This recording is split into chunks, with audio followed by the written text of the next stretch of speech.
नमस्कार लाडक्या बहिणींनो. जर तुम्ही लाडकी बहीण योजनाचा एप्रिल हप्ता अजून आलेला नाही म्हणून चिंतेत असाल तर आजची अपडेट थोडी वेगळी आहे आणि खूप महत्वाचीही आहे.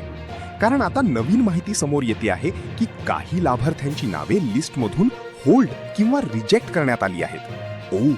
यामागचं कारण काय असू शकतं? चुकीची माहिती भरलेली असणे, आधार आणि बँक अकाउंट मिसमॅच किंवा एकाच व्यक्तीने मल्टिपल अर्ज केलेले असणे. अशा केसेसमध्ये सिस्टम आपोआप व्हेरिफिकेशनसाठी अर्ज थांबवते. म्हणजेच ज्यांचा हप्ता आलेला नाही त्यात काही जणांचे अर्ज रिव्ह्यूमध्ये असू शकतात. आणखी एक मोठा अपडेट, सरकारकडून लवकरच करेक्टेड लिस्ट किंवा अपडेटेड बेनिफिशरी लिस्ट जारी होण्याची शक्यता आहे.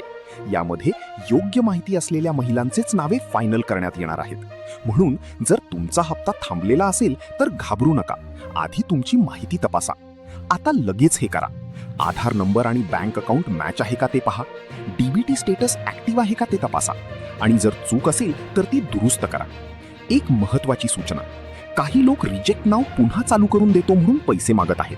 अशा कोणत्याही लोकांपासून सावध राहा. सरकारी योजना पूर्णपणे मोफत असते. आणखी एक गोष्ट, ज्या महिलांची माहिती बरोबर आहे त्यांना उशिरा का होईना पण हप्ता नक्की मिळणार आहे. वा. तर मित्रांनो, घाबरू नका पण जागरूक राहा. हा व्हिडिओ लगेच सेव्ह करा आणि चॅनल फॉलो करा.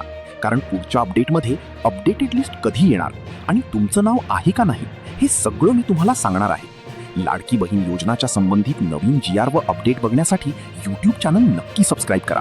आणि आतापर्यंत तुमचे किती हप्ते आले आणि किती नाही ते कमेंटमध्ये नक्की सांगा.